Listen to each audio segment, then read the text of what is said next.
अमित शाह से नाराज है पीएम मोदी, जा सकता है अमित शाह का इस्तीफा। अमित शाह के खिलाफ हुई खुली बगावत, मोदी की मीटिंग से सांसद हुए गायब, नोटिस हुआ जारी। क्या बीजेपी में बढ़ रही है बेचैनी? जी हाँ, क्या बीजेपी के चाणक्य अब अपनी ही चाल में फंस गए हैं? क्या पहली बार अमित शाह के खिलाफ पार्टी के भीतर ही बगावत की आहट सुनाई देने लगी? आखिर मोदी की अहम बैठक से कुछ सांसदों की गैर मौजूदगी और बागी सांसदों पर कानूनी कार्रवाई की खबरों के क्या मायने? एक तरफ संसद में विपक्ष का हमला यहां पर तेज है, दूसरी तरफ सत्ता पक्ष के भीतर भी हलचल की चर्चाएं तेज हो गई हैं। देखिए, एक एक करके आपको बताऊंगी कैसे नाराज है पीएम मोदी अमित शाह से, वो आपको बताऊंगी। कैसे सदन के अंदर जो परिसर है, पूरा विपक्ष नारेबाजी कर रहा है अमित शाह के खिलाफ, कैसे बागी यहाँ पर नेता हो रहा है और कैसे प्रोटेस्ट यहाँ पर चल रहा है। वो भी कहाँ चल रहा है? गृह राज्य गुजरात में अमित शाह के इस्तीफे को लेकर जो है अब वहां पर नारेबाजी चल रही है। तो वीडियो को आखिर तक जरूर देखिएगा, सब कुछ आपको इसी वीडियो में बताऊंगी। नमस्कार, मैं हूं राधा राणा और आप देख रहे हैं प्यार भी। देखिए, आपको पता ही है, जब से धर्मेंद्र प्रधान का इस्तीफा दिया था तब से मुश्किलें कम होनी थी, लेकिन बढ़ अलग गई हैं। इनको लगा था कि देखिए, हम अपनी कुर्सी बचा लेते हैं और धर्मेंद्र प्रधान का इस्तीफा चला जाएगा, लेकिन इस्तीफा जाने के बाद भी यहाँ पर मुश्किलें कम नहीं हो रहे, बढ़ अलग गई। खबर है कि एक तरफ मोदी कैबिनेट की बैठक में अमित शाह के इस्तीफे को लेकर चर्चाएं चल रही हैं, तो वहीं दूसरी तरफ सुप्रीम कोर्ट से बागी सांसदों को नोटिस जारी होने के बाद 17 सांसदों की सदस्यता पर भी संकट यहां पर चल रहे। सब कुछ एक एक करके बताऊंगी, लेकिन सबसे पहले हेडलाइन जरा स्क्रीन पर देखिए। पीएम मोदी के हर एक फैसले के पीछे अजीत डोभाल की भूमिका, अमित शाह ने क्या बताया?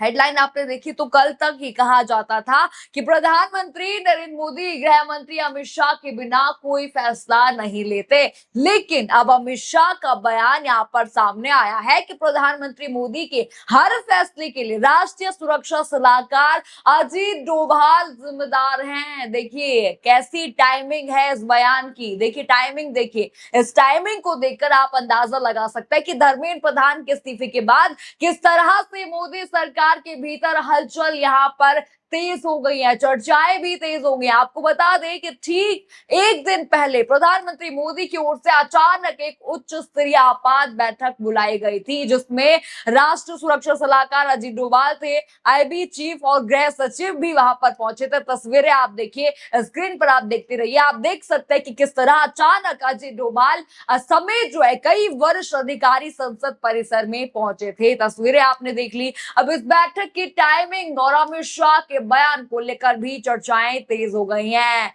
कुछ लोग इसे मोदी और शाह के बीच मतभेद से जोड़कर देख रहे हैं। देखिए, मैंने आपको कहा था नाराज चल रहा, और यही यहां पर पुष्टि करता है कि देखिए नाराज तो हो गए हैं जो अमित शाह से मोदी जी, यानी जिस दोस्ती को लोग यहाँ पर जय वीरू की जोड़ी कहते थे, चाणक्य कहते थे अमित शाह को, अब उसी पर सवाल उठने लगे हैं। नाराज चल रहे हैं मोदी जी जो है अमित शाह से। आपको बता दें कि विपक्ष का यहाँ पर यह आरोप है कि अमित शाह इस बार पूरा सिस्टम लगाने के बावजूद भी हालात संभाल नहीं पाए। विपक्ष का दावा है कि छात्र आंदोलन को रोकने में सरकार विफल रही है। इसी बीच छात्रों पर हुई कार्रवाई को लेकर भी सरकार लगातार विपक्ष के निशाने पर है। कहा जा रहा है कि पहली बार मोदी सरकार को दबाव के बीच में अपने फैसलों में बदलाव करना पड़ा। फिलहाल देखिए, सरकार का एक फैसला उल्टा पड़ता दिखाई दे रहा है। सदन से लेकर सड़क तक लगातार विरोध प्रदर्शन जारी है। इसी बीच एक और खबर यहाँ पर सामने आई है। बताया यहाँ पर जा रहा है कि छात्र आंदोलन से जुड़े मामलों में दिल्ली पुलिस ने 21 एफआईआर वापस लेने से इनकार कर दिया है।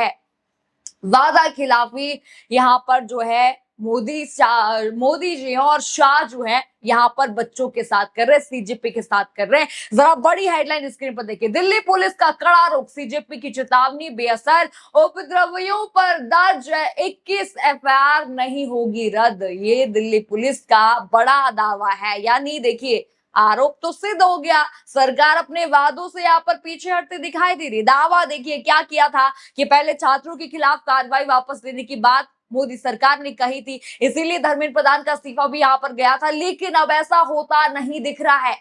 इसी बीच सदन के अंदर भी बीजेपी के लिए नई मुश्किलों की चर्चा शुरू हो गई है। मैंने आपको पहले ही बताया था कि एनडीए की बैठक में टीएमसी के 20 बागी सांसदों में से 3 मुस्लिम सांसद शामिल नहीं हुए।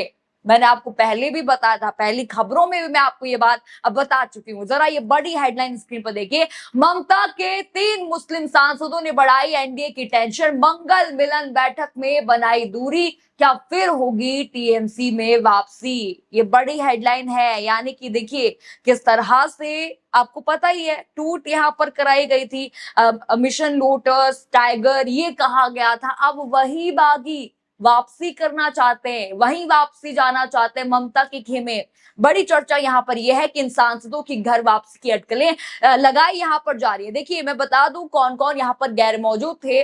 वो हैं यूसुफ पठान थे, अबू ताहिर खान थे, खलीलुर रहमान, ये 3 नाम इसमें शामिल हैं। दावा यहाँ पर यह भी है कि तीनों सांसद सदन परिसर में मौजूद थे, लेकिन एनडीए की इस उच्च स्तरीय बैठक में नहीं पहुंचे थे। मैंने आपको कहा था कि बागी हो रहे हैं, बगावत कर रहे हैं अमित शाह के खिलाफ, यही वो बागी हैं। अब देखिए आपको बता दूं कि अगर ये 3 सांसद वापस लौटते हैं, चले जाते हैं, तो बाकी जो 17 सांसद बचते हैं उनकी सदस्यता, यहाँ पर उनकी सदस्यता पर भी सवाल खड़े हो रहे हैं। यही वजह है कि पूरे मामले पर राजनीतिक बहस और भी तेज हो गई है। बताया यहाँ पर जा रहा है कि टीएमसी के कुल सांसदों की संख्या के आधार पर दल बदल कानून का पूरा गणित बदल सकता है। इसी कारण अब अमित शाह की रणनीति पर भी सवाल उठाए जा रहे हैं। कहा जा रहा है कि पहले इन सांसदों को बीजेपी में शामिल कराने के बजाय अलग दल के साथ रखा गया, एनसीपीआई में रखा गया, अगर आपको याद होगा।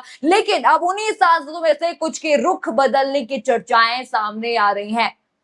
देखिए इसी बीच सुप्रीम कोर्ट में भी दल बदल कानून को लेकर सुनवाई जारी। आपको देखिए याद होगा जो कपिल सिब्बल हैं उनकी ओर से याचिका दायर की गई थी, उस पर जो है सुप्रीम कोर्ट ने केंद्र सरकार से जवाब मांगा था। बागी सांसदों के लिए जवाब यहां पर मांगा था। उधर देखिए उद्धव ठाकरे गुट से जुड़े सांसदों के मामले में भी लोकसभा अध्यक्ष को नोटिस जारी होने की खबरें सामने आई हैं। यानी कि नोटिस जा चुका है, हर तरफ से जा चुका है। इन बागियों के लिए मुश्किलें हर तरफ से बढ़ गई। इसी बीच संसद परिसर से लगातार विरोध प्रदर्शन की तस्वीरें सामने आ रही हैं। विपक्षी सांसद जो हैं पूरा यहाँ पर 100 से ज्यादा कई सांसद वहां पर मौजूद है, नेता वहां पर मौजूद है। प्रियंका गांधी आपको दिखा दूं वहां पर अमित शाह के खिलाफ नारे लगा रहे हैं कि सदन में तो नहीं आ रहे। जरा वो वीडियो भी देखिए।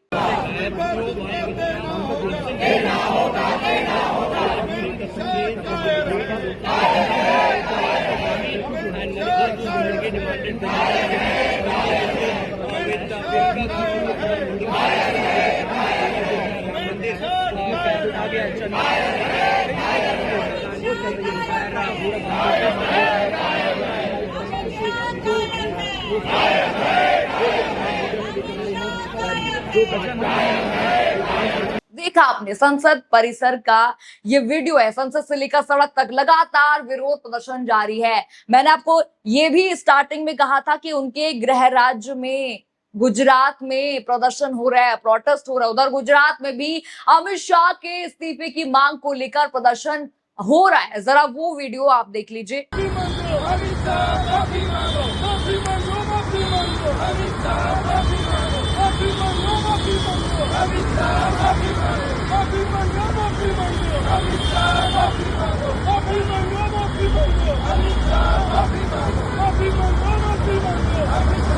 देखा आपने किस तरह से प्रोटेस्ट हो रहा है, बड़े बड़े बैनर लग रहे हैं, अमित शाह का इस्तीफा मांगा जा रहा है। यानी कि एक तरफ सरकार पर वादा खिलाफी के आरोप यहाँ पर लगाए जा रहे हैं, तो दूसरी तरफ विरोध प्रदर्शन लगातार बढ़ते दिखा रहे हैं। संसद में हो रहा है, सड़क पर हो रहा है, हर जगह प्रोटेस्ट जारी है। लेकिन अभी भी सदन में जो है मौजूदगी नहीं है अमित शाह की, यानी कि मुश्किलें तो बढ़ गई हैं। फिलहाल देखिए धर्मेंद्र प्रधान का इस्तीफा हो चुका है। अब बड़ा सवाल यहाँ पर यही है कि आने वाले दिनों में सरकार के भीतर और भी बड़े फैसले देखने को मिल सकते हैं। क्या बागी सांसदों को लेकर चल रही कानूनी प्रक्रिया बीजेपी के लिए मुश्किलें बढ़ाएंगे, और क्या ये मानसून सत्र सरकार के लिए अब तक का सबसे कठिन सत्र साबित होगा?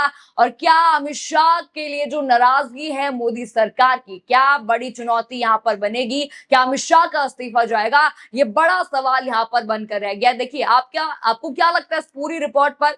हमें अपनी राय जरूर बताइए। खबर आपको पसंद आई हो तो वीडियो को लाइक करें, शेयर करें और चैनल को सब्सक्राइब करना बिल्कुल मत भूलिएगा, और बने रहिए पीआरबी के साथ। धन्यवाद।